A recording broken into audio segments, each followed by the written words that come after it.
Yeah. Bringing to all, we are live now, sir. We can start. Good evening and warm welcome to the fourth webinar in the leadership series.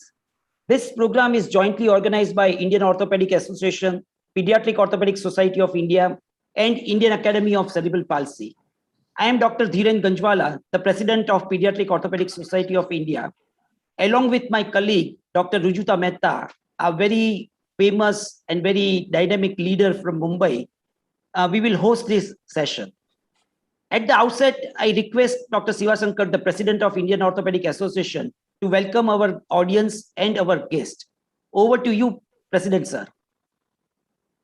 Much, Dr. Dhiren Ganjwala, sir. Good evening, everybody. At the outset, a warm welcome to all of you for this fourth webinar in this series about the leadership training. I must congratulate this team led by Dr. Dhiren Ganjwala for taking this task one-handed, because he is doing everything on his own, and I must congratulate, though we are helping a bit, but 99% of the work is being done by him. So we had in the first meeting Dr. Ashok Jahari, President of SICOT, Dr. Malay Mahadevia, a dentist with the CEO of Adani Group of Industries, Dr. Chabra of Spinal Injury Center in Delhi, Dr. Ravindran of Arvind Eye Hospital. Then in the second webinar, we had the leaders like Dr. G.N. Rao of L.V. Prasad Eye Hospital in Hyderabad, then Dr. Raj Sapapati of Ganga Hospital in Coimbatore, talking about their experience as leaders. In the last and third webinar, we had Dr. Venkatesh Prajna from Madurai Arvind Eye Hospital, Dr. Mini Godanwala of Wadia Group of Hospitals, and Dr. Mujaffal Lakdawala of Mumbai Digestive Institute, sharing their vast experience and how to become a good leader. Today, friends, we have Dr. Ashish Shah, CEO of Mahindra and Mahindra Group of Company, and Dr. Anand Bang, Joint Director of Search Gadchiroli. Gadchiroli is one of the remote place in Maharashtra where, as a punishment, many of the people are transferred. So it's a very remote area. I have visited all the districts except Gadchiroli. Though I have passed through some of the parts when I have come to Chandrapur or Nagpur or Bandara. Though I am from Maharashtra in Shulapur, that is the only district headquarters I am yet to visit. And it's congratulations for the excellent work this Bang family are doing. And we will be hearing all the details more from the interview that Dr. Dhiren Ganjwala and Rujuta Mehta will be taking. I extend a warm welcome to Dr. Anisha and Dr. Anand Bang, and I hand over the proceedings to Dr. Dhiren Ganjwala, sir. Thank you very much for having me here. Thank you very much, sir. Thank you very much for joining us. Now, before I request Dr. Rujuta to introduce our faculty, a question which is answered or which is raised by a lot of our colleagues, that Dhiren, why you are doing so much about leadership? And to answer this question, I would like to start with a famous quote, which is by a leadership guru, John Maxwell. He says, leaders can make or break the organization. And I'm sure you all will agree with this. You must have seen a good leader drastically changing the organization, and the other end, a well-functioning organization become the worst organization in a span of few years when the leader is not effective. And that's the key, that's the challenge for a leader, to make the organization a thriving place where everyone would like to work. The theme of today's session is how to motivate your team, and why this topic is important. Again, I would like to quote Ken Blanchard, another giant about the leadership, and he says that nothing significant can be carried out single-handedly. One person cannot do anything. If you really want to achieve something significant in the life, then you need a team. A lot of people, they collect people, but getting people together is not the team. We need to motivate the team members to achieve the results, to work for the end results which the leader has visualized. And for that, we need to motivate team. So today we are really fortunate to have two extreme type of leaders. One is working in our industry where it's the corporate environment is there, and the other leader is working in a rural area in a remote place of Gadchiroli, and we are going to learn from that how to motivate that team. So with that, I request Dr. Rujuta Mehta to introduce our faculty. Over to you, Rujuta. Thank you. Very much, Dhiren, and a huge warm welcome to both the splendid guests we have today. If someone were to ask me what is common between these two, I'd say I think they both are brilliant. They both are part of a legacy in their own ways, and therefore the pressures are huge. The reputation that they have to live up to is huge, and they have already done so and gone beyond. So I'm very, very delighted to introduce both the speakers today. Dr. Anand Bang is young and dynamic.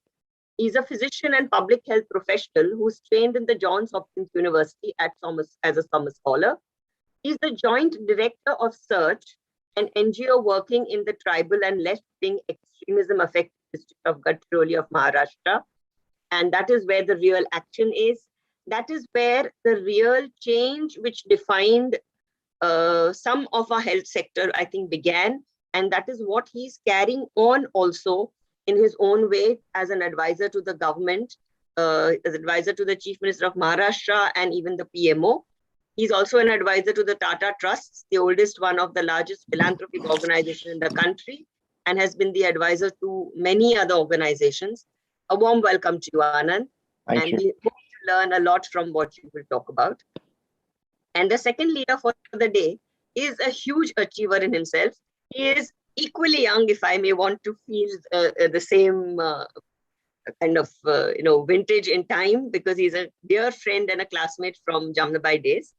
He's the managing director and CEO of Mahindra & Mahindra Limited, Mr. Anish Shah. He's Dr. Anish Shah because he's a doctorate and not a medical doctor.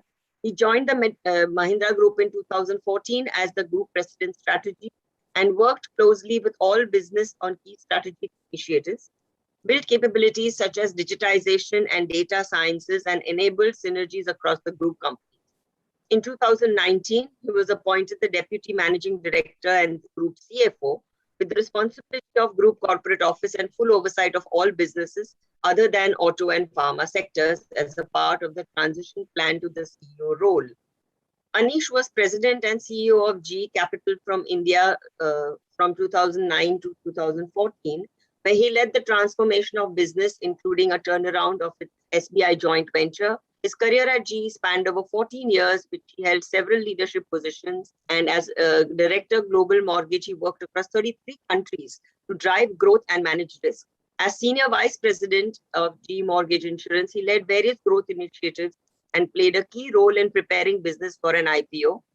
In the initial years with GE, Anish also had led strategy, e-commerce, sales force effectiveness, and the unique experience of running a .com business. Anish also received GE's prestigious Louis Latimer Award for outstanding utilization of Six Sigma developing a digital cockpit. He has a diverse experience with global business beyond GE. He has led Bank of America's US debit products.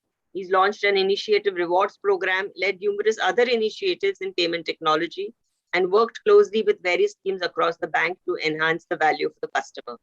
As a strategy consultant at Bain & Company in Boston, he worked across multiple industries, including banking, oil rigs, paper, paint, steam boilers, and whatnot. Anish holds a PhD from the Carnegie Mellon Stopper School of Business, where his doctoral thesis was in the field of corporate governance. He also received a master's degree from Carnegie Mellon and has a postgraduate diploma in management from the Indian Institute of Management, Ahmedabad. He has received various scholarships, and including the William Latimer Mellon Scholarship and Industry Scholarship at IIMA, National Talent Search and Sir Dorabji Trust.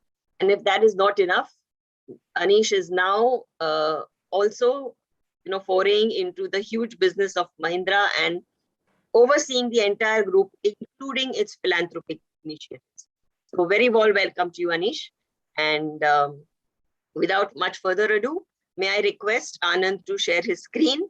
While Anand shares his screen, I would want to tell the audience that whatever questions you have, please send them to 98210 24711. I repeat, 98210 247711. So let's bring to the forefront the unique and enriching experience and the journey of both these stalwarts. Over to you, Mr. Anand.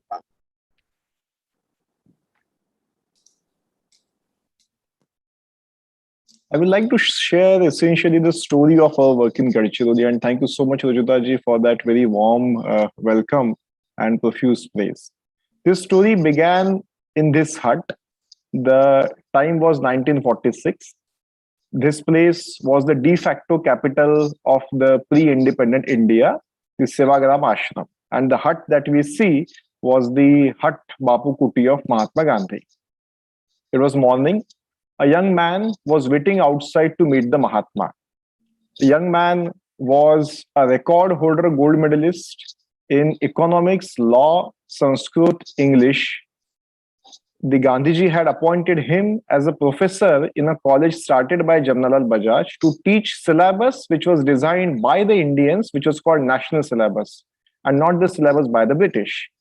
The young man was recently released from jail. He had joined Quit India movement, and he was waiting to seek the blessings of the Mahatma to go for his PhD in economics to the US.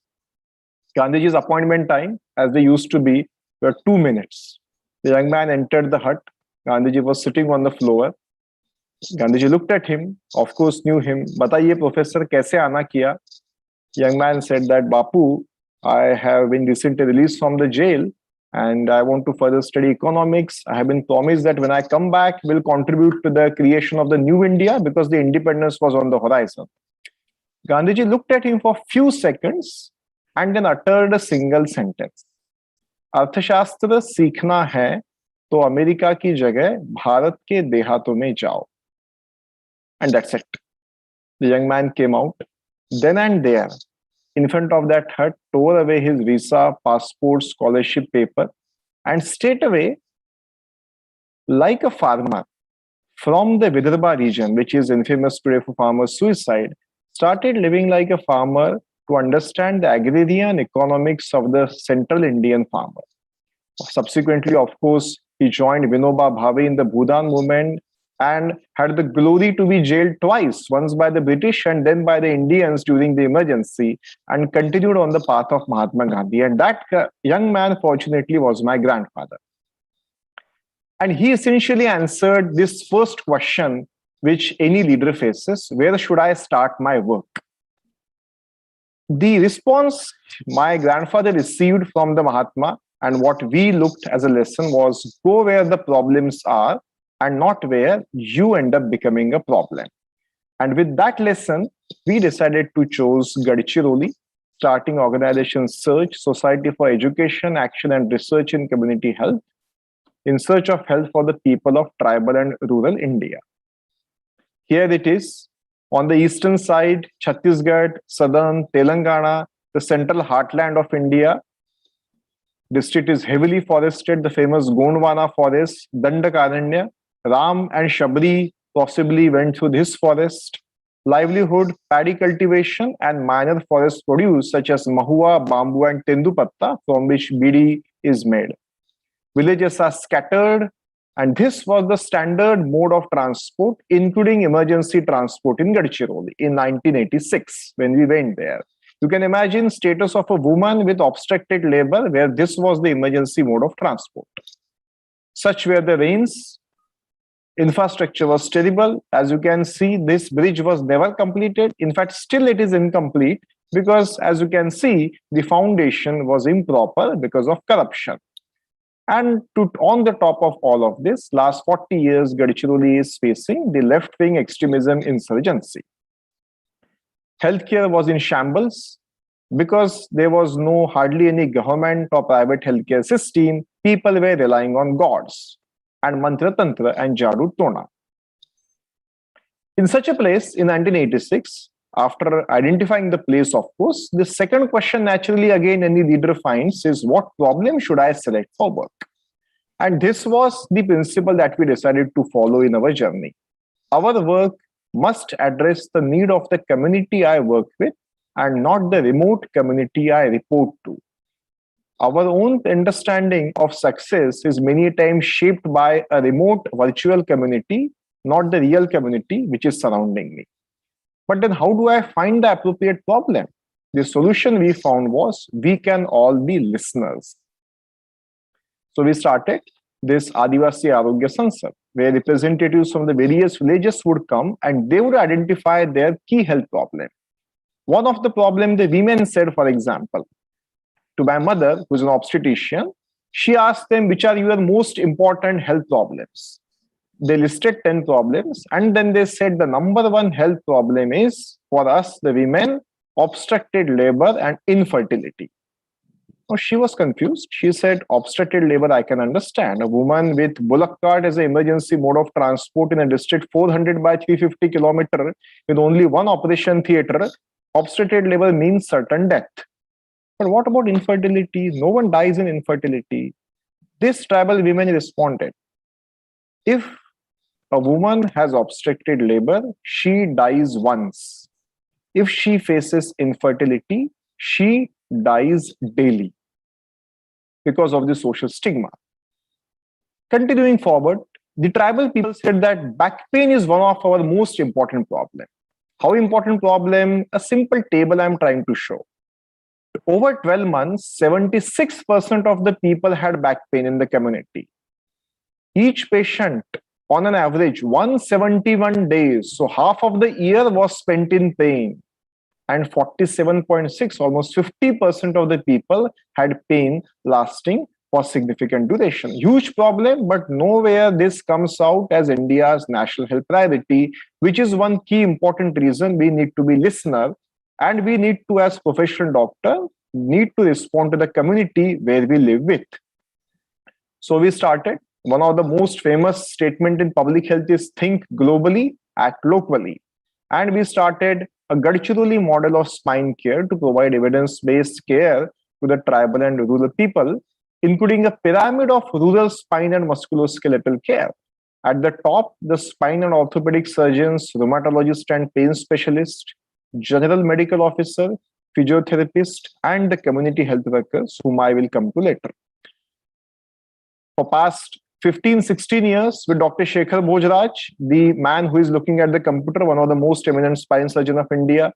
We have been running this model, treating 10,000 patients, including tele-OPD on a regular basis, surgery camps, treating 251 patients, and pain blocks, physiotherapy, and importantly, task shifting, where general medical officers are trained in spine and orthopedic OPD, as well as local youth as physiotherapy assistants.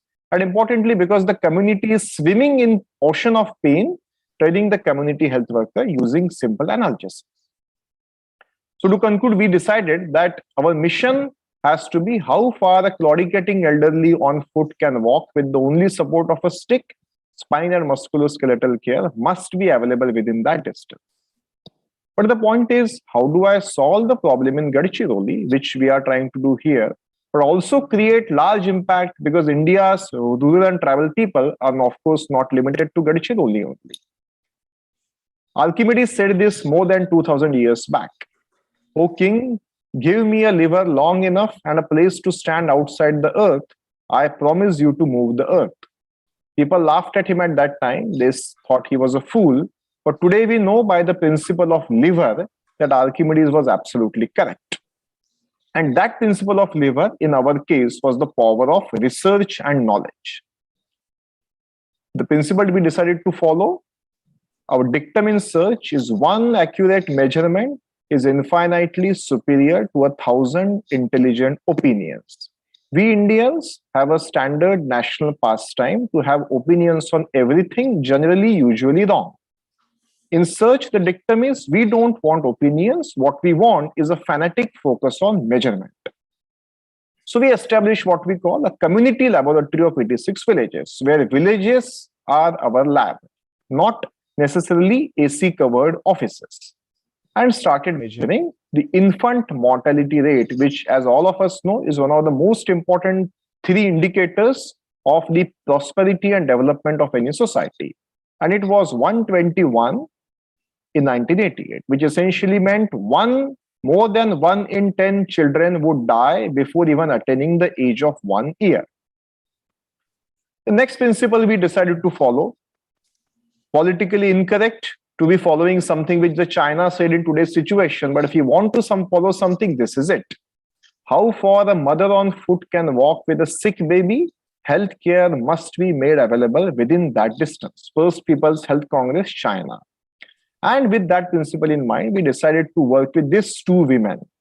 On the left side, the traditional birth attendant in a rural society for thousands of years, and on the right side, a community health worker, a semi-literate woman who is from the village itself, and decided to train them in taking care of children. For example, if a child is unable to breathe at the time of birth asphyxia, use a move bag. Use injectable antibiotic if the child has neonatal sepsis. And at the end of 1 year of training, we invited top 10 pediatricians and neonatologists of the country. Some of the doctors attending this probably would recognize these two eminent people. The man in turban, Dr. Meherban Singh, the Bhishma Pitamaha of neonatology, director of neonatology at AIIMS. The other person, Dr. Ramesh Poddar from Mumbai, one of the most eminent pediatrician, president of the Asian Pediatric Congress, and 10 such eminent pediatricians and neonatologists, president of NNF and IAP, took an exam of these semi-literate women from the community, assessing their ability to provide children and neonatal health care in the villages of Gadchiroli. At the end of 3 days, by the way, the passing percentage was 70% for these community health workers and not 50%, which is for all of us medical doctors. And all the 10 were external, not two external, two internal, as again we usually have in our medical practical exam. At the end of the 3-day evaluation, Dr. Meherban Singh, chairman of the evaluation committee, made this statement. These ordinary looking women, the trained community health workers in Gadchiroli, know about newborn care more than the medical graduates of the All India Institute of Medical Sciences. With this ringing endorsement, we decided to move ahead with implementing the program. This was the first batch of the TBA. This was their convocation ceremony in 1988, where they were trained in child health. And this was the first batch of our women community health workers. The community health workers started delivering care, visiting the newborn, measuring temperature, weighing the weight, measuring the respiratory rate to diagnosis of pneumonia and treatment. In case of neonatal sepsis, providing injectable antibiotic, group health education in the villages, measuring blood pressure of the mother for PIH, meticulously measuring, checking the danger signals, measuring the weight of the women for postpartum sepsis, secondary postpartum hemorrhage, checking puerperal fever of the mother, and of course, subsequently giving them the power of technology. At the end of the program, this was the impact. As we know, the infant mortality in 1988 was 121, and over last 30 years with consistent effort, today it has finally come down to about 21. So a reduction of 100 points over last 30 years in Gadchiroli. This was taken up by the Government of India, replicated all across all states of India, has become national policy of India. The ASHA program, 800,000 ASHA in as many villages of India are providing these services. Last year, 1.1 crore newborns were served through the home-based mother newborn child care program. And subsequently, it ended becoming a global policy through a joint statement of WHO, UNICEF, Gates Foundation, Johns Hopkins, and USAID. And the Time magazine has declared Search, our organization, as one of the global heroes of health. And by the way, the title of Time magazine's article on Search was The Listeners, the power of listening. To summarize, this is what we have realized. Community plus local action plus science. When these three come together, you serve locally and you also create national and global impact. I began with Gandhi, let me end with Gandhi.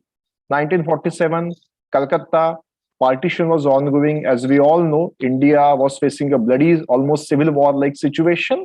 But Calcutta, where Gandhiji was sitting on a fast, had brought peace to the entire Eastern India and Bengal. Mountbatten said, my 50,000 army is unable to keep peace in Punjab, and one-man army is keeping peace on the east. One young man went to Gandhi and asked him, when I am faced with a problem and challenge in life, how should I find my solution? And Gandhiji gave this, I shall give you a talisman. When faced with a dilemma as to what your next step should be, remember the most wretched and vulnerable human being you ever saw. The step you contemplate should help him. And this is our talisman. Thank you.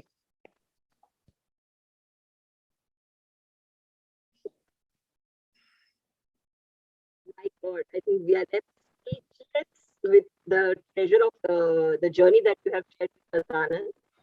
And I don't know, I think some things are life changing for a lot of people. And when we kind of hear such a huge legacy, it kind of really makes us wonder that, getting an inspiration or motivation from the Mahatma is one thing, but there has to be a calling within. So what do you think are the key ingredients for motivating self? One, what do you as a person think about it? And the team, it's not been easy to climb such a huge mountain. So how do you keep oneself motivated and the team? And I will then pass on the same question to Anish as well. So this is the first question that we're really beginning with. What are the key ingredients for motivating self and the team, and especially when you're working against odds? So 3 responses, all 3 actually again quoting back to stories of Gandhiji. One, I guess the talisman. Talisman becomes your North Pole. And because in our case, fortunately, we end up seeing the talisman surrounding us every day, we never forget the talisman. The second is, how do you motivate others? Ram Manohar Lohia, the fireband socialist leader, once asked Gandhiji that, Bapu, we socialists, we other leaders give such fiery speeches. Our dictum is so powerful. Our voice modulation is amazing. And look at you, you speak so blandly. Nobody is able to really hear what you are saying. Why do the people of India really listen to you? Gandhiji said, Beta Ram, इस देश की जनता बहुत होशियार है. वो जानती है मैंने उन्हें जिंदगी में ऐसी कोई चीज करने के लिए नहीं कही जो पहले मैंने अपनी जिंदगी में ना की हो.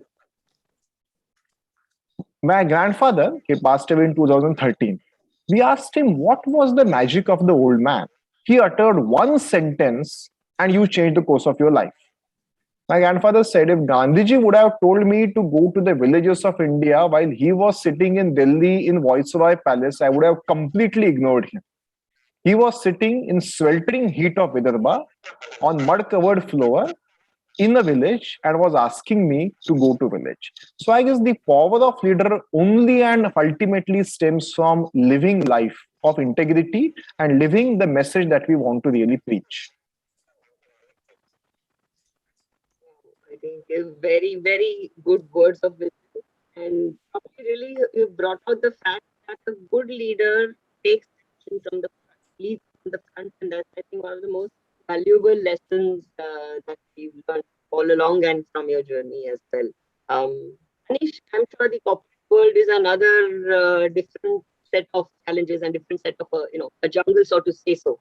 So you've navigated it so well and so successfully. So what would you say are the key ingredients to keep yourself motivated and the team when the odds are against? Thanks, Rajita. In terms of keeping myself motivated, I've always felt that there has to be a purpose, a bigger purpose beyond self.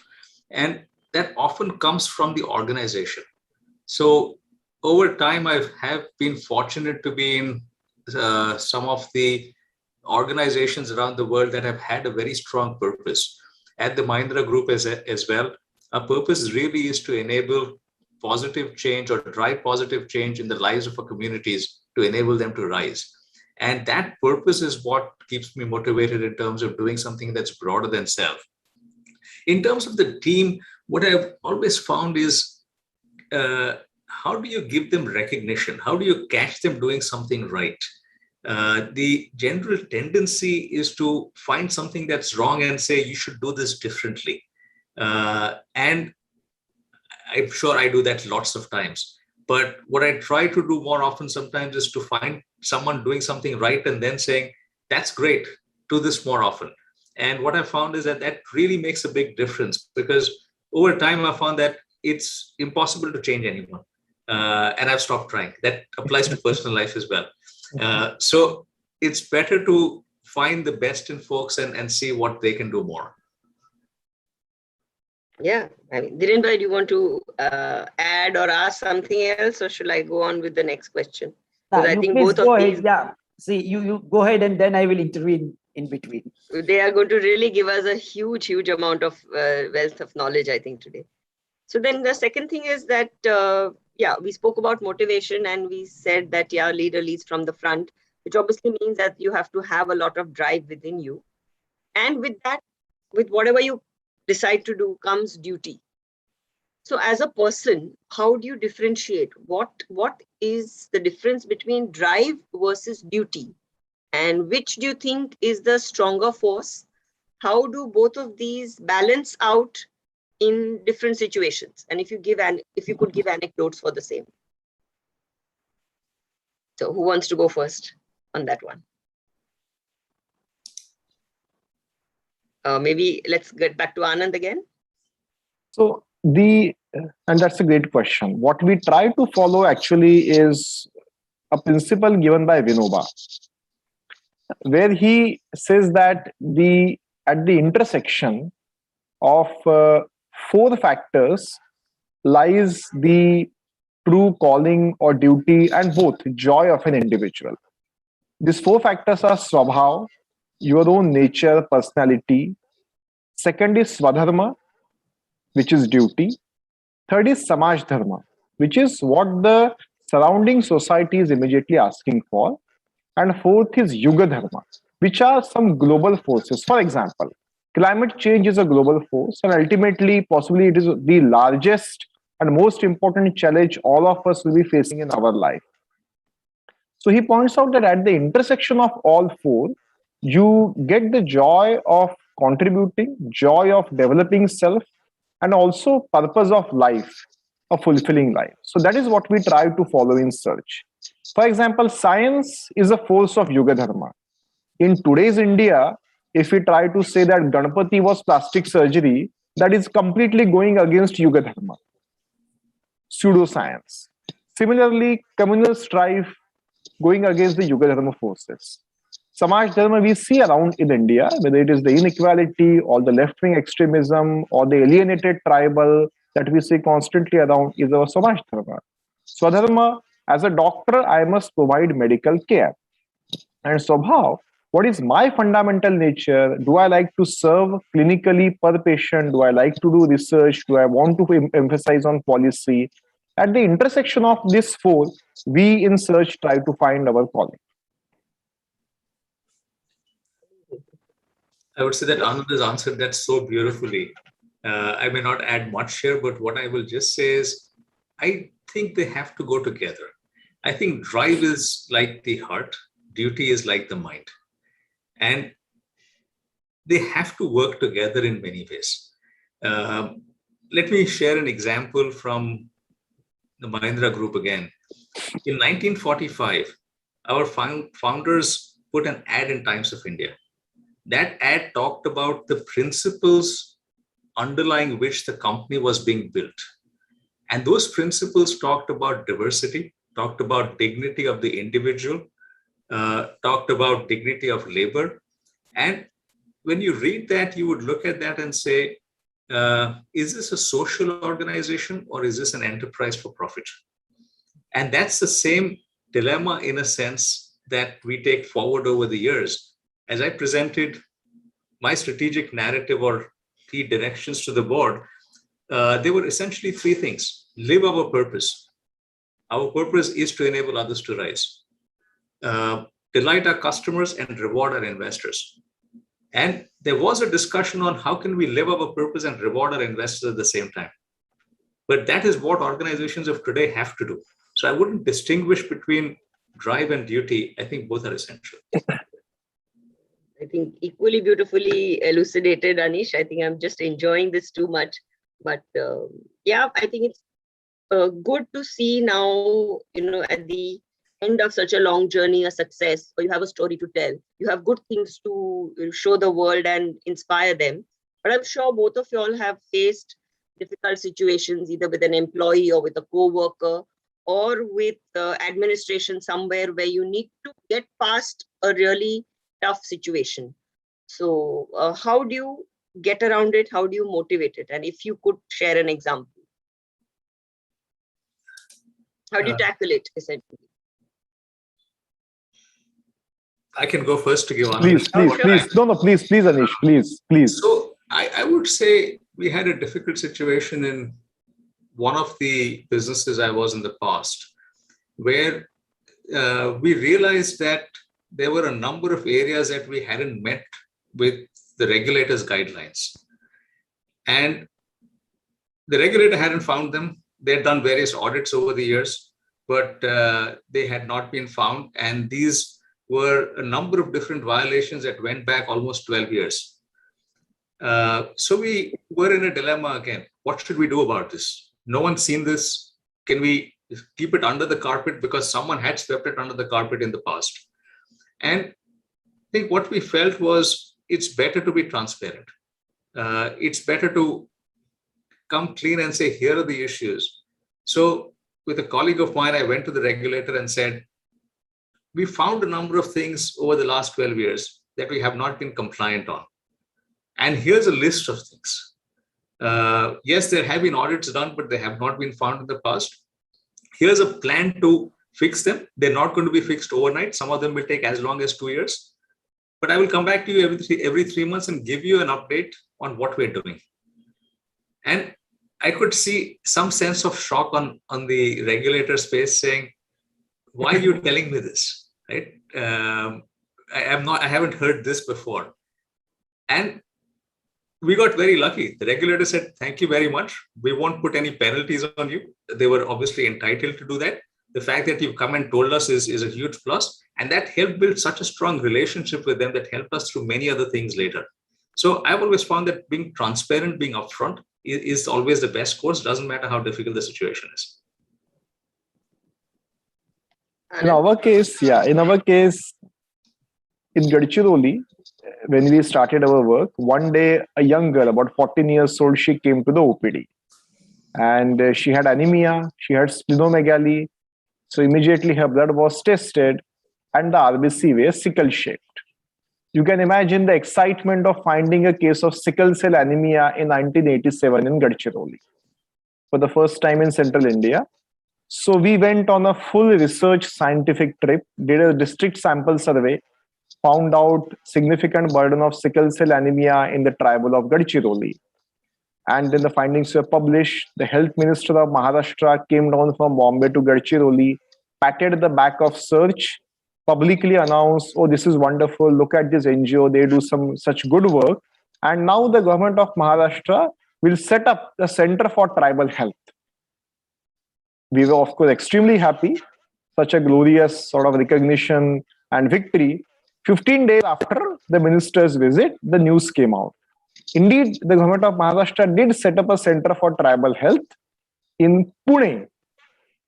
So tribal in Gadchiroli, sickle cell in Gadchiroli, health problem in Gadchiroli, but the center was set up in Pune because, of course, nobody would like to come to Gadchiroli to study the issue of tribal health and sickle cell. We were enraged. We went back to the tribal leaders saying that, what is this? Government has done huge injustice to you. We must fight against this. The tribal leaders flatly refused. They said, doctor, you came like a guest to our home asking for a drop of blood. Now, who says no to a guest asking a blood drop? So we gave you a drop of blood. Beyond that, have we ever complained to you about sickle cell? Have we ever shared with you that this was our priority? Never. So now the disease is yours, that center is yours, the problem is yours. Please don't come and harass us about this issue at all. Flatly refuse. And that was a great message. And that's when I said that we must focus on problems in our immediate community and not the scientific community we report to. Scientific publication, the virtual community, the PubMed community, the citation community, that driving my agenda essentially alienates me from my immediate beneficiary. And hence, the lesson we hard learnt, which was the message that we need to constantly really listen by heart and mind to avoid such difficult situation with the possible beneficiary.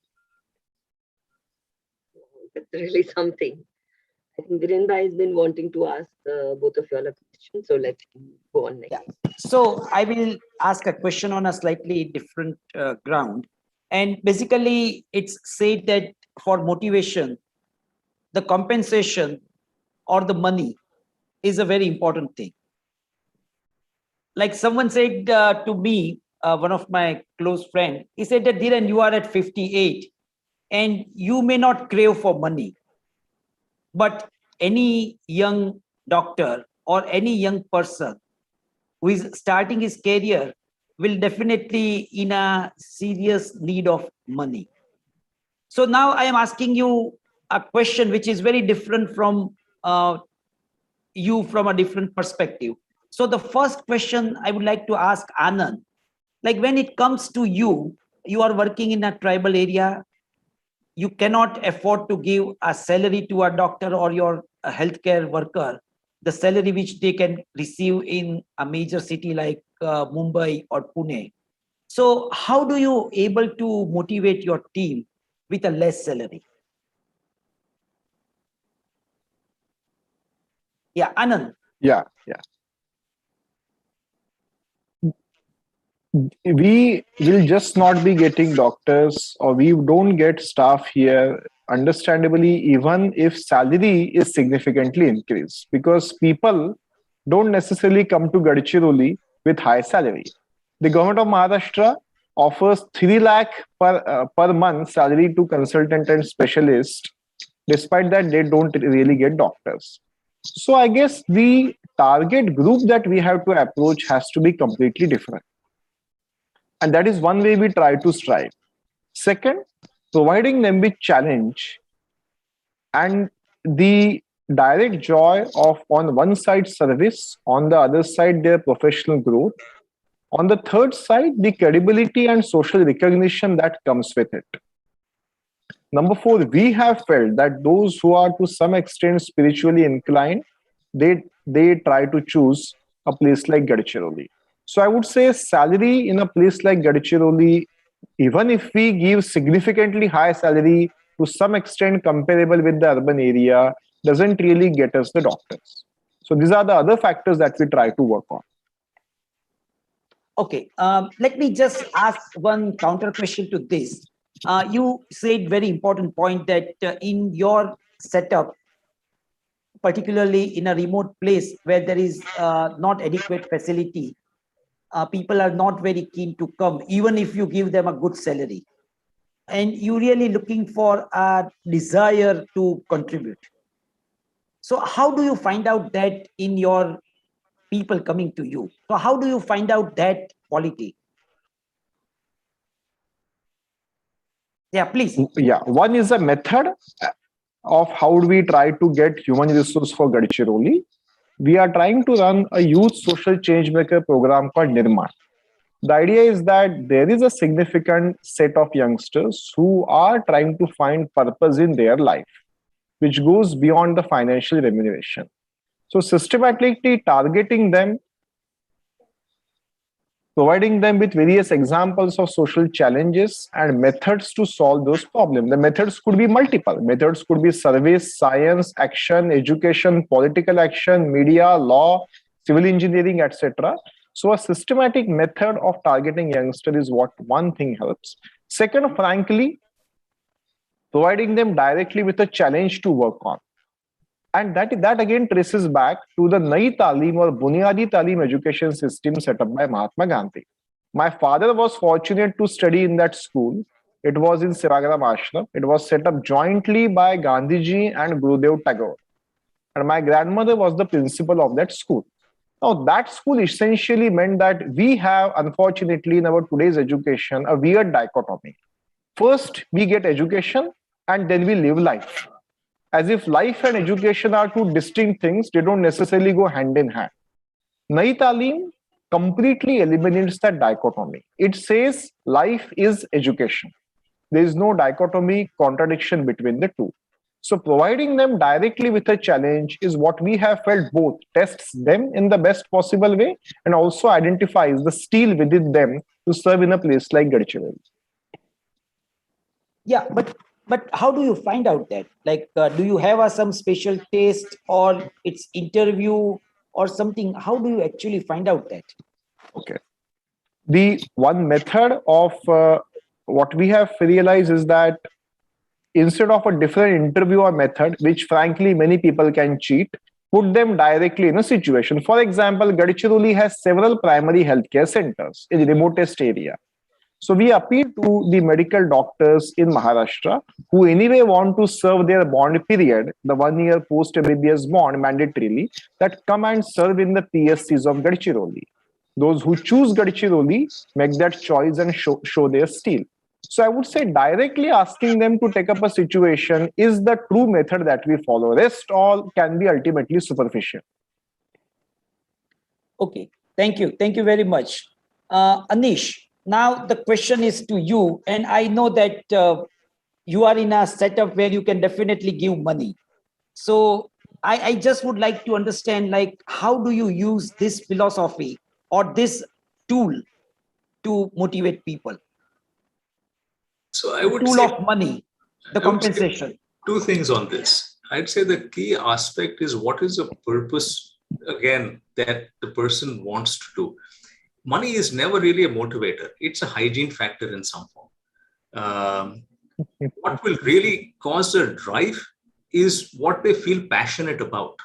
And that passion comes from wanting to make a change or wanting to do better for themselves. For a number of folks that I've seen, it's often also about wanting to do better themselves over time, having a better career, having the opportunities to do that, having people take bet on them to say that I will give you something bigger to do. I will put you in a tougher situation, which you may not be ready for today, but you will learn from that.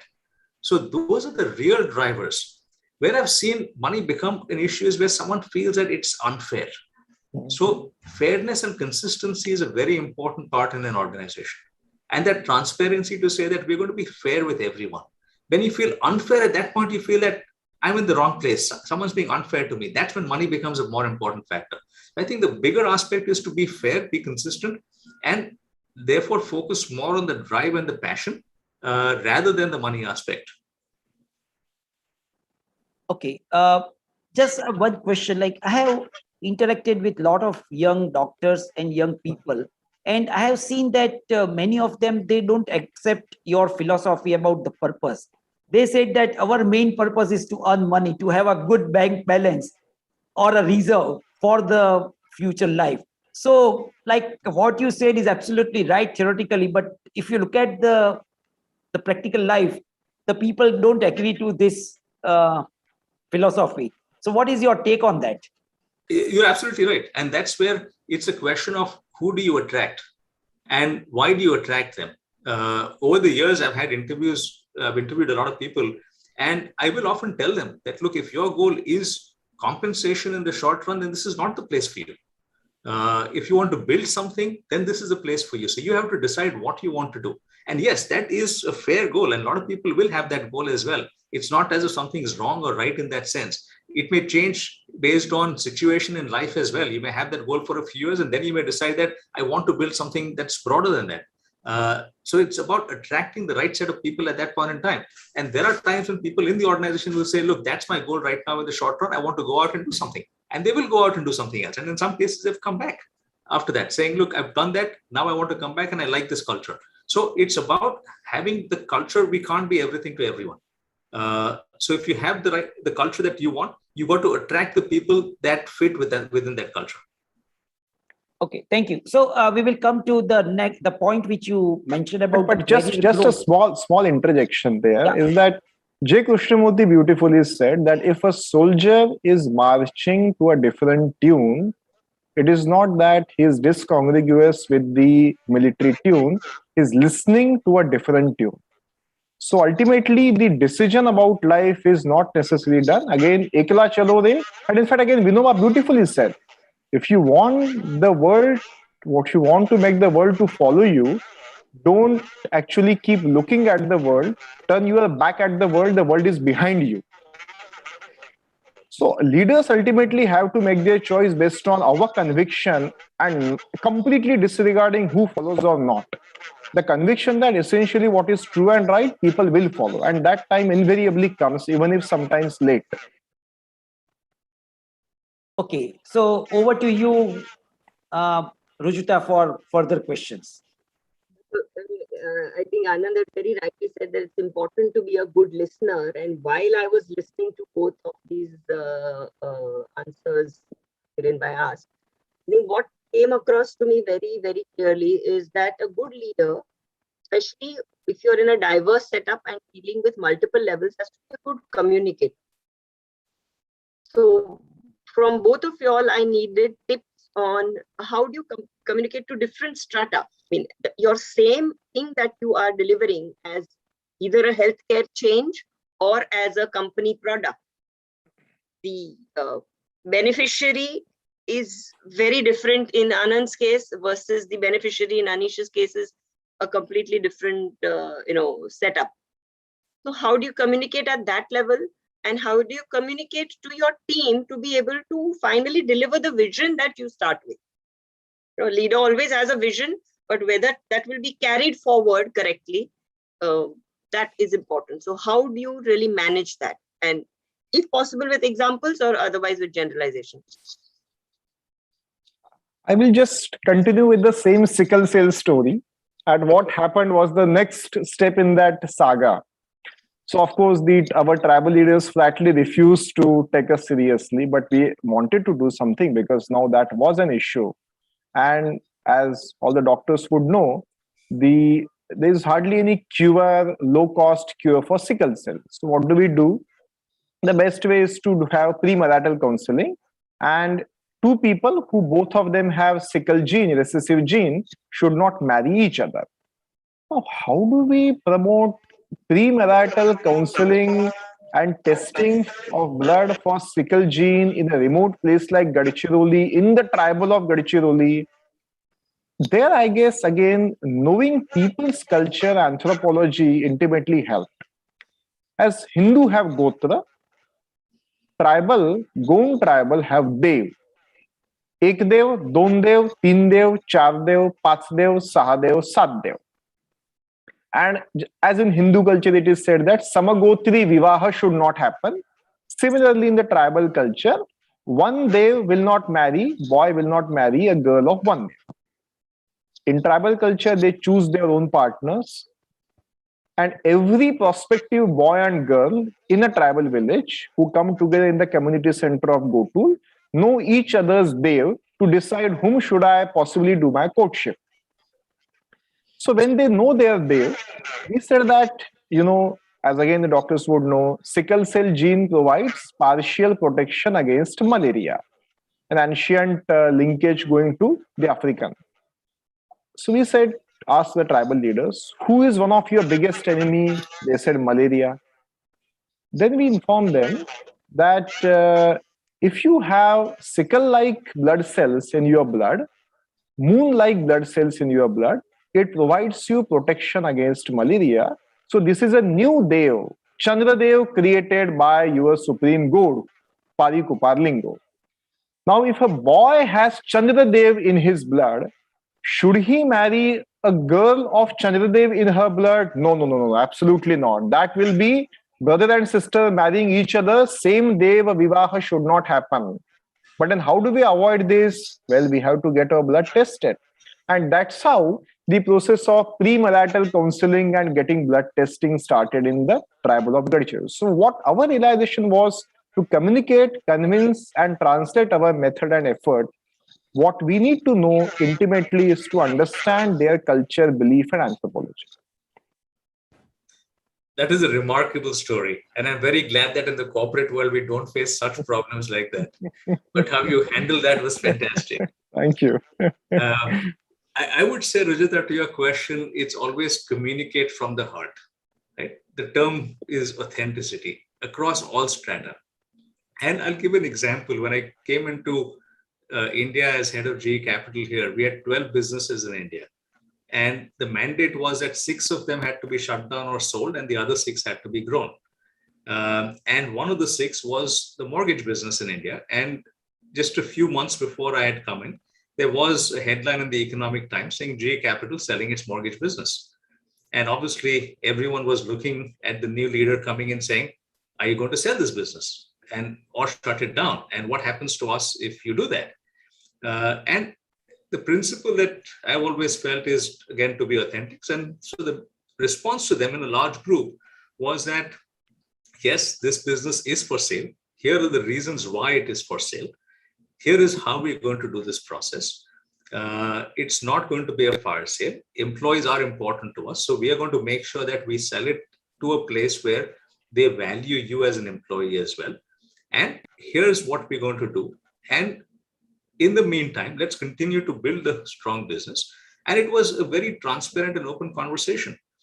We finally decided at that point not to sell it and wait for some time. And we communicated to them saying we're not selling it right now, but we will look for a potential sale process 2 or 3 years from now. We sold it 3 years later. We had a 5% attrition rate in that time period.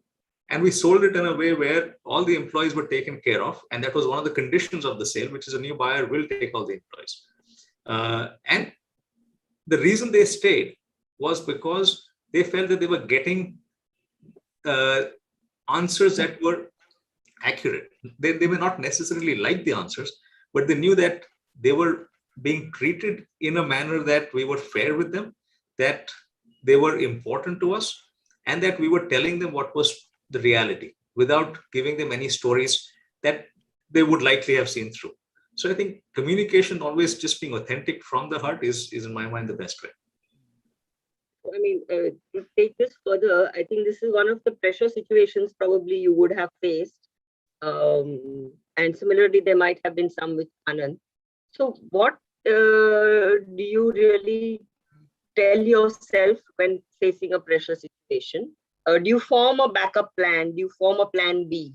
And how do you take the leap of faith when something like this happens? Because finally, even when you handle a pressure situation, some point you have to move from thinking to deciding and then getting into action. So both of you, I mean, if we could go from Anish and then to Anand, how do you handle pressure, especially when the stakes are high?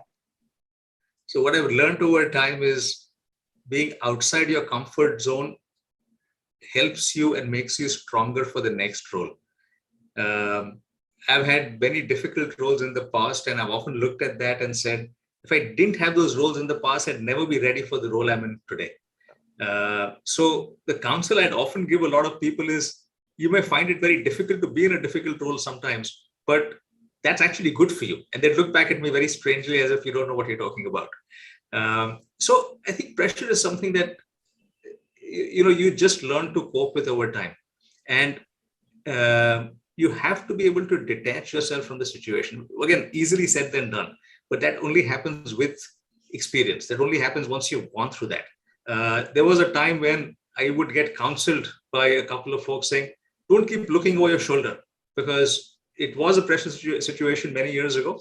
And I'd keep sort of looking over and saying, is this the right thing? Is it not the right thing? You can go back to what Anand said in terms of saying, if you're leading, lead. Don't worry about what's happening around you. Make the right calls. And I went through that situation, learned from that. Went through the situation with GE Capital where we actually did shut down 6 businesses. And there was a lot of pressure in terms of having that responsibility for the employees and making sure that they found the right thing. Because as a leader, you are responsible for them. And that makes it easier in the role today, where generally people reach out to me in a situation of a crisis. So there are multiple crises going on across the group at any point in time, whether it's small, medium, whatever it is, and that's what you get involved in. But that, again, it comes back to detach yourself. And the other thing I would say is take counsel from various people around. Everyone on the team has a point of view. And very often an organization will look at hierarchy and say, as a leader, you have to make the call and you have to do it. Yes, you do as a leader, you have to take responsibility. But that doesn't mean as a leader, you don't listen to other people. You have to listen to other people. And what that doesn't mean also is that you listen only to your team and not to someone very junior. Because sometimes someone very junior may have a very good idea in a crisis as well. So how do you create that line of communication? How do you create an organization that's open to listening and where people are open to sharing their views? Because very often people will say what you want to hear, or people will say what they think you want to hear, which is even more dangerous. So how do you create that organization where people are open to say what they want, which in many cases I've seen helps you get through a crisis much better? Anand, what would you want to say on this? For us, the leap of faith part and the leap of faith, we again derive from one beautiful story of Gandhiji. I think I'm going to bore the audience ad nauseum with stories of Gandhiji. No, we are enthralled totally. year 1931, and Gandhiji has announced salt satyagraha. Motilalji reads about it, completely enraged, and he writes a 26-page letter to Gandhiji. Now, Motilalji, a super eminent barrister, he makes a very elaborate case that how this salt satyagraha is one of the most idiotic thing that one can do to possibly try to gain the freedom of India. 26-page letter. Gandhiji reads it and it responds. प्रिय मोतीलाल जी, आपका खत मिला, करके देखो आपका बापू. Motilal ji read the letter and basically, sir pakad liya. What to do now? But we have accepted the leadership of this man. So Motilal ji announces that on this and this day, I will catch a train from Allahabad to Calcutta to do salt satyagraha. And on the decided day, he reaches the station. And while he's wanting to board the train, British police would come and arrest him. Motilal ji says, of course, arrest me, but let me send one telegram, which he sends to Gandhiji. प्रिय बापू, आपने कहा करके देखो, मैंने तो करने के पहले ही देख लिया. So I guess the leap of faith essentially comes from that belief. Again, the constant life of Gandhiji, which has helped us in many of such efforts. The year 2001, we live in a block called Dhanora of Gadcholi district. This block is one of the most left-wing extremism affected block, and of course a tribal block. One day, one woman came to my mother. She was crying, sobbing. She said, my daughter has been taken away from me. My mother was perplexed. She said, what happened? She said that my daughter has been sacrificed as a human sacrifice. Year 2001. So we were completely taken aback.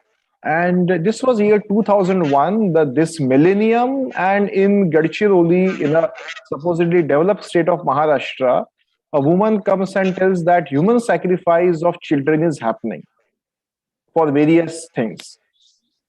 My mother started talking to various women, and one after mother, the women started coming forward automatically.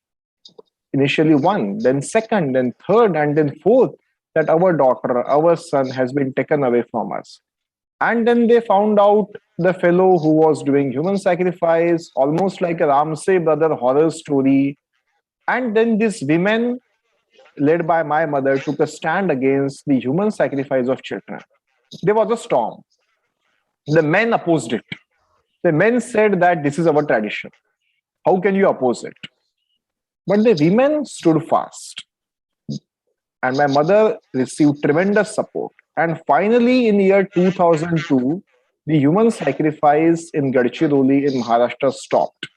So that was a great example that once you take a stand, people come with you, take that leap of faith, and we will ultimately achieve the result. So tracing to Karke Dekho, to our own direct example, with a very gory tradition, literally just 20 years back in Gadchiroli. Wow, I think super amazing. And from from both the anecdotes that you all have given, I think it's very important to be consistent in whatever you're doing and show your commitment. I think once you take a stand, then going back sometimes is perceived as a sign of weakness. Whereas in this case, I think remaining on the stand has really, despite all odds, has really worked in bringing about the change.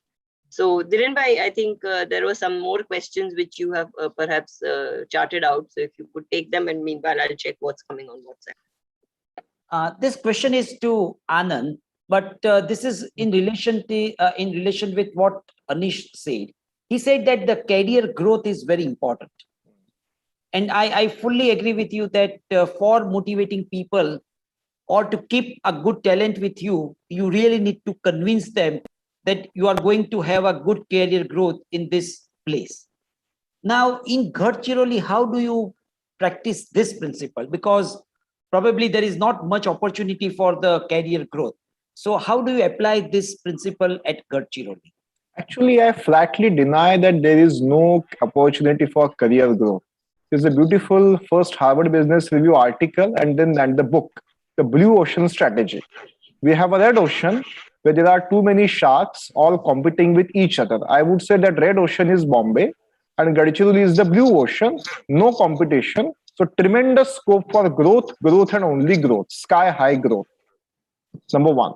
Number two is that there are, of course, systematic efforts to tell about the method part of it. For example, if a medical officer or doctor wants to specialize on cancer treatment, he or she will be fully supported to do whether it is workshops or training or partnership with even places like Tata Memorial Hospital. As shared, one of our medical officers was trained with Dr. Shekhar Bhojraj, and Dr. Bhojraj feels that he actually identifies the red flags in the cases of spine better than some of the orthopedicians or the community health workers who were trained in their own growth. One of these community health workers, when the program was scaled up across India, in Bihar, our team had gone to interact with the women in Bihar, the community health workers there, and asked them, what do you find as the difference in your life after you started serving as community health workers in your villages? Now, as we know, sometimes in North India, many times in fact, the woman is referred to in relationship with a man. Ramu ki bitiya, Ramu ki gharwali. The women, the community health workers told us that after we started serving our community, we were called by our name. Shantabai, Geetabai, Ramabai. We received an identity. Now imagine a woman, a semi-literate woman who is not even called by her name, now receiving her identity. And then it went one step forward. This community health workers told us not only now we are being called by our name, the men in our house are now being referred to as in our relationship. Ramabai ke gharwale, Shantabai ke bete, ya Geetabai ke pitaji. So the identity that people get at different level, the purpose and also the method, the specific method that we do, and in addition to that, the blue ocean that the Gadchiroli is, I personally find provides incredible opportunity for growth. Yeah, thank you. And you really said that working at Gadchiroli definitely gives a good recognition in the society. And yes, recognition is one of the very important factor which helps people for motivating to do something. Just a small again story there. General Eisenhower, as we know, the supreme commander of the Allied armies in World War II, and subsequently became one of the most revered president of the US by the Republicans especially. When he was the army commander, someone asked him, how do you motivate the armies, the huge Allied armies? He said, armies are like thread. If you try to push the thread will get all coiled. You have to pull the thread gradually. So for us also in Gadchiroli, pushing doesn't necessarily help. The pull, by whether it is career growth or recognition or purpose, are the pulls that we try to work in Gadchiroli. I think you are using a lot of human psychology to motivate your people. So, and that we can see from your stories. So thank you very much. Over to you, Rujuta. Which has come in on WhatsApp, particularly addressed to Anand. You had a legacy where you've been working in a rural area. You've trained at the best of centers. You've been a scholar internationally. And now you're back to making a change here. So what do you think is one of the most effective ways to bring about a paradigm change. Adaptability, choosing your solutions catered specifically to your scenario, or having a step-by-step game plan? So I would say, of course, all three, but something more than that. Again, since ancient Indian philosophy, we all face the question, hopefully at some point in life, koham, who am I? So existential question. In 60s and 70s, when the youth revolution was at its peak across the globe, the Parisian youth gave or asked a different question. They said, whose am I? Because who am I can sometimes become a selfish question. Whose am I provides the umbilical cord and purpose. I would say that essentially is the ultimate answer to identifying the right solution. Because when you know whose am I, you see that individual, that talisman, that relationship of heart, then mind definitely follows it. So I think for me, apart from everything else, the whose am I is actually the one which provides me with the best of the solution. There's another question also for you. You're in a prime role now in advisorship to the governments. So where do you see, especially there's a lot of talk of healthcare sector being changed now, and there are reforms already on the anvil and some more to obviously come. Where do you see the healthcare sector, say 5 years from now in India? Now, the answer can be sometimes politically incorrect also. So please mind me if I say so. I guess. Okay, so we want your vision as the leader. Let's not get politics in it. Right. I would say two ways. One is, fortunately or unfortunately, COVID has. Sometimes I feel we doctors, all of us, medical professional, public health professional, we can be extremely nice people, in the sense that we don't really demand from rooftop the necessary investment. Number two, unfortunately, in general, social sectors in the government are second-rate sectors. The best of the officers you don't necessarily see in the social departments. Health, women and child development, medical education, social justice, tribal development. Best of the officers go for infrastructure, PWD, home department, etc., etc., etc. Health has been brought at the center stage finally because of COVID. So the financial investment have started happening. I would say that's a great development. The important part going forward is, partly it relates to our mission, is that secondary and tertiary healthcare, though crucial, cannot really solve the problems of the size of country of India. If you look at US own GDP in healthcare, the way that has skyrocketed, and possibly with the same linear projection rate, 80% of the US GDP would end up getting spent on only healthcare. So in our case, the community-based care, decentralization of primary care, and there we doctors have a fundamental responsibility. We cannot take a stand where we say that healthcare, medical care only and must be provided only by doctors. If we take up that stand, if we take up that position, we will be dinosaurs, because it is impossible to do so. So healthcare, the democratization and decentralization of at least primary and select secondary healthcare to a vast array of whether community health workers or other paramedic professionals is the need of the hour. And instead of lagging and being pulled by the forces of the society, it is best that we doctors lead the path. I would say that would be my vision. I think that has been very aptly put in the current scenario. And two questions for Anish as well.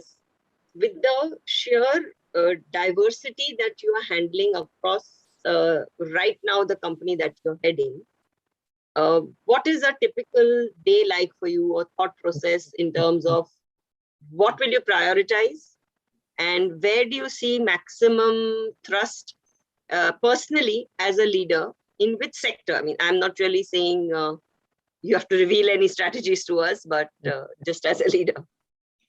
So that's a great question. There is a part of the day that is focused on what's immediate. It may be some great thing someday, it may be fighting fires the other day. But as a leader, what I found, it's important to really be able to plan and spend time on things that are important for the long run. So what we've done is we've got a set of 24 what we call breakthrough projects. These are projects that will have a significant impact. These projects are divided in the same three categories. First is around living our purpose. Second is around delighting our customers. And third is around rewarding our investors. On living our purpose, one of the key areas of focus is on climate change. And we're taking leadership across the world on climate change. We are setting standards for a number of other companies to follow as well. We've declared carbon neutrality by 2040 with a number of other standards going up till there, which is zero waste to landfill, water positive. There is an organization called EP100 around energy productivity, around RE100. So there are targets for that. And we're basically playing a thought leadership role with various different forums around the world, including the UN, the World Economic Forum, to be able to look at what can we do different for climate change. The second key focus is impact on women empowerment. This is with regard to education of the girl child, which is Nanikali. Today, we educate about 500,000 girls every year. We're looking at how can we get that up to 1 million in the next 2 or 3 years. And then how can we get 1 million jobs for women also in the next 2 or 3 years. So that's a second big initiative. The third is around what we call Project Haryali, which is planting trees. Today, we plant about 1 to 2 million trees a year. We've done about 20 million already in the past few years. And we're trying to get to 5 million trees a year now. And that often is done in areas that benefit the communities around. An example is we have a tribal region in Araku, and they've actually been able to benefit from trees, create a certain arable land, develop coffee. And the coffee there is so good that they've actually opened a boutique coffee shop in Paris, which has been quite the highlight in terms of Araku coffee being taken globally. So these are some of the initiatives with regard to living a purpose. I won't go through details on the others, but to just answer the question on which businesses hold the greatest potential, I can't give a short answer to that in 1 or 2 businesses, but I can give a short answer to that in terms of focus areas. So 4 key core businesses: auto, farm, Tech Mahindra, and Mahindra Finance. There are 10 growth gems which have an opportunity to reach $1 billion of market cap in the next 3 to 5 years, which include some of our listed entities, holidays, real estate, logistics, then unlisted entities, solar, and a few others. And then what we call a new age platforms. So it is, in a sense, a fairly vast set of businesses, but that's really the exciting part of this role.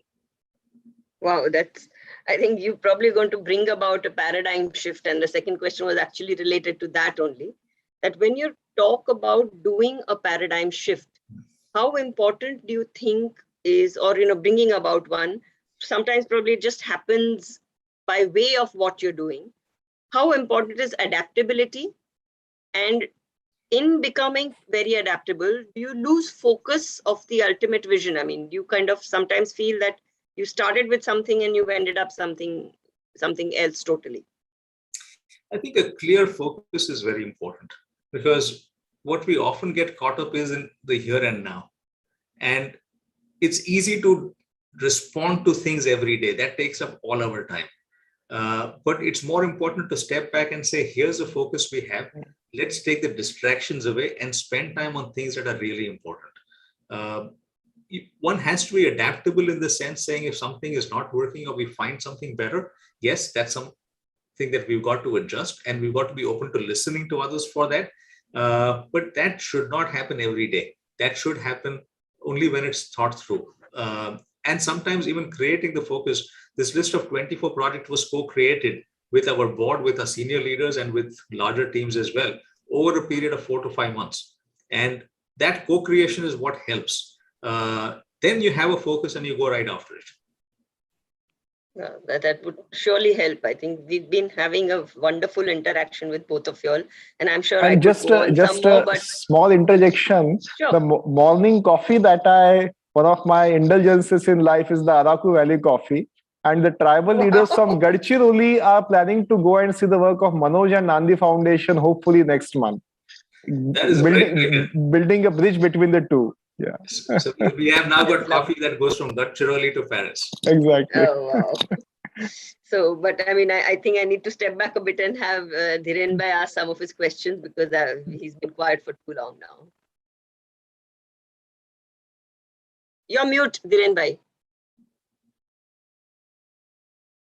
Sorry for that. So basically now coming towards more of motivating the team, we talked first about the compensation, the first C.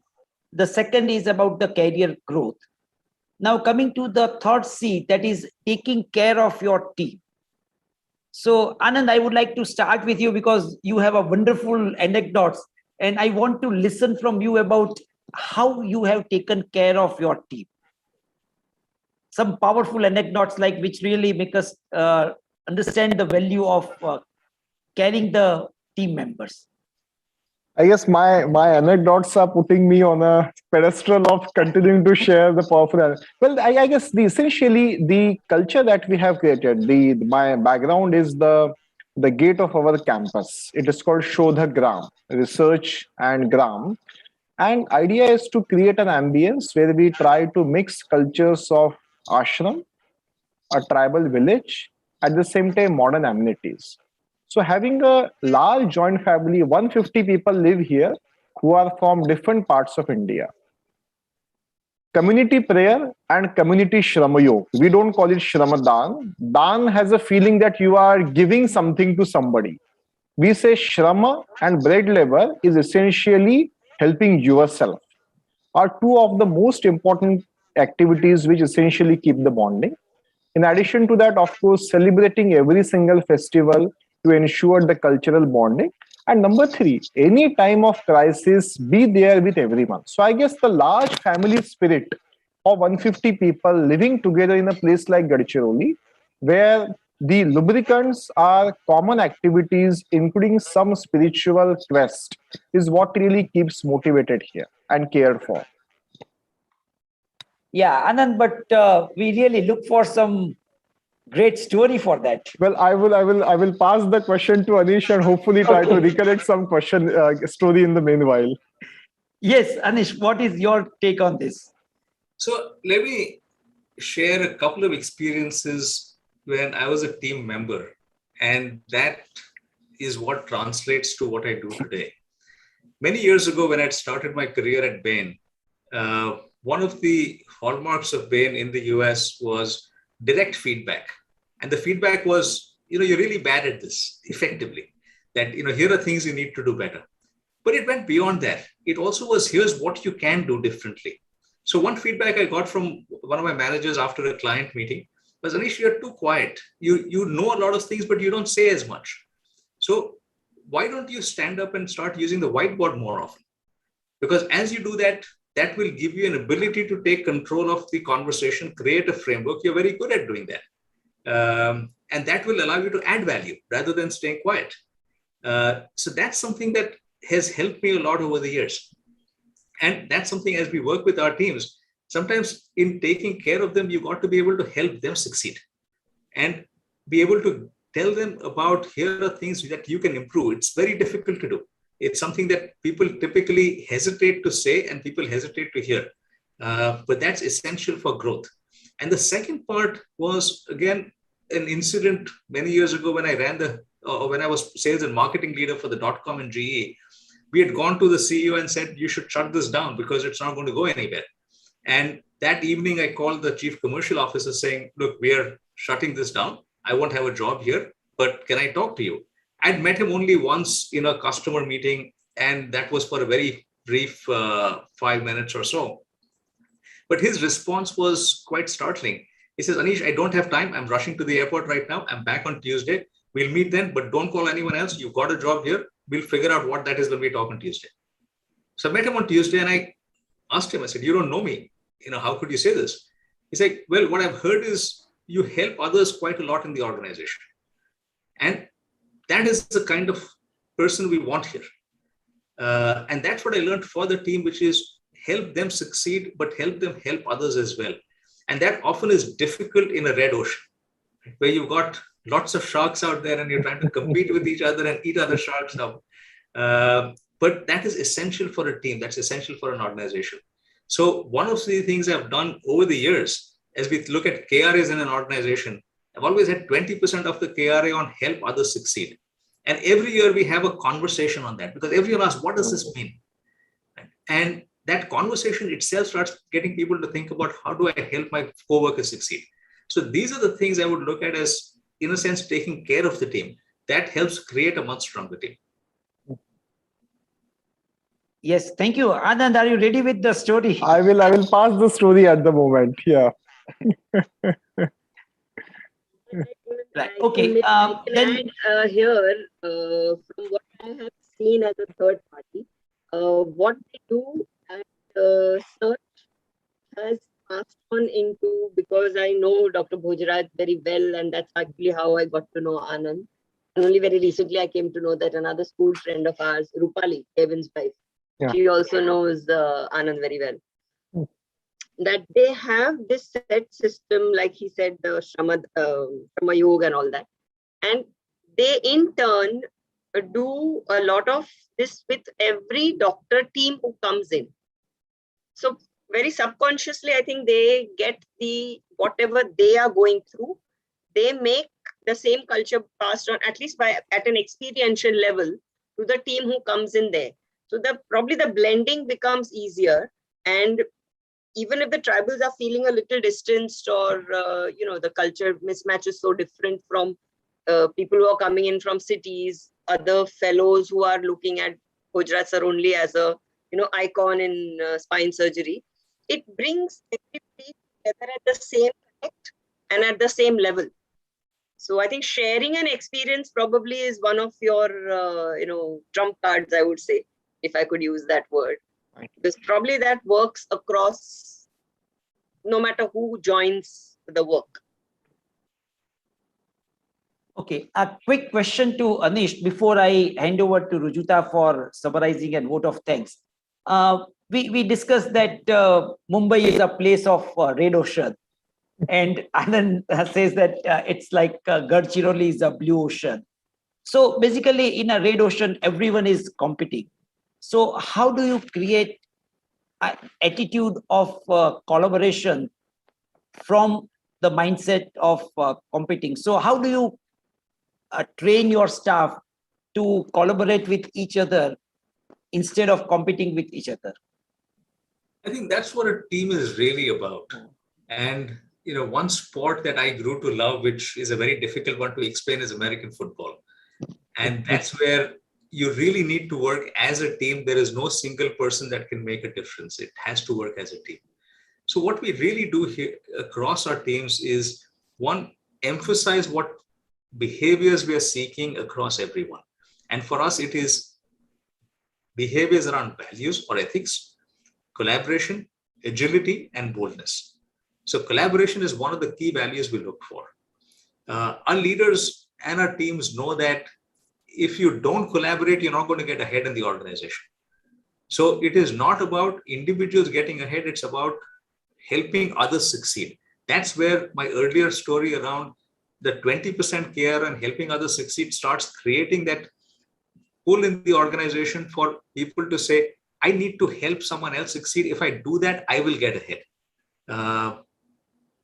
It's difficult to do because the general tendency is to say, I'm going to get promoted and the other person's not, or vice versa. And to some extent, yes, that's true in an organization. That does tend to happen. But how do you create an environment where people feel more safe and secure, where they feel that there is room for promotion for a lot more people because the organization is growing and it's going to do well in multiple areas. And therefore, if you help others and can create that set of values, then you're going to be valued as a leader. It comes back to the culture you create. And therefore, the most important thing we look for in people that we hire is cultural fit. It doesn't matter how brilliant they are. It doesn't matter how good they are. Mm-hmm. If the cultural fit is not there, they don't belong there. So that is a very important filter to have when you get new people in, and very important to then live this every day so that people realize this is a culture we are in. And what I found is that's what attracts me to this culture. That's why I came to the Mahindra Group. I, in fact, spent literally 2 years talking with Anand before I came aboard, because I hadn't seen the culture close up and I wanted to make sure it was the right culture that I was getting into. So I think that's the one that's most important. Thank you. Over to you, Rujuta. Yeah, I think this webinar particularly has been very, very enriching. We have had a wonderful 1.5 hours, and I was just looking at the time and I said, oh my God, we've already come to the end. But lot of valuable inputs. I think finding your calling from there to really living your purpose. Both the leaders have, I think, highlighted one very important thing, that is purpose today. The other things which really came out from both the anecdotes and Anisha's talk was that you will have challenges. You will always have challenges. But if the core of integrity and your values and probably authenticity and honesty and communication is always maintained, then that itself gives you strength to go ahead and charge through and probably continue to achieve what you have to. And what really struck me most from everything that Anand has said and his stories is that things don't come easy. Everything has to have, it was of course very simply put to us, but everything has to have a lot of determination and lot of desire to really improve upon what exists and to accept the problems as they are, and rather than complain about them, to focus on what solutions you can come up with, and with in your own unique way, in something which actually is what the people over there need. So I think blending these two is what really changes everything, and we've all seen the result that it already has produced. So on behalf of POSI, which is Pediatric Orthopedic Society of India, on behalf of IOA, Indian Orthopedic Association, and the Indian Academy of Cerebral Palsy, I don't think I can thank both of you all enough.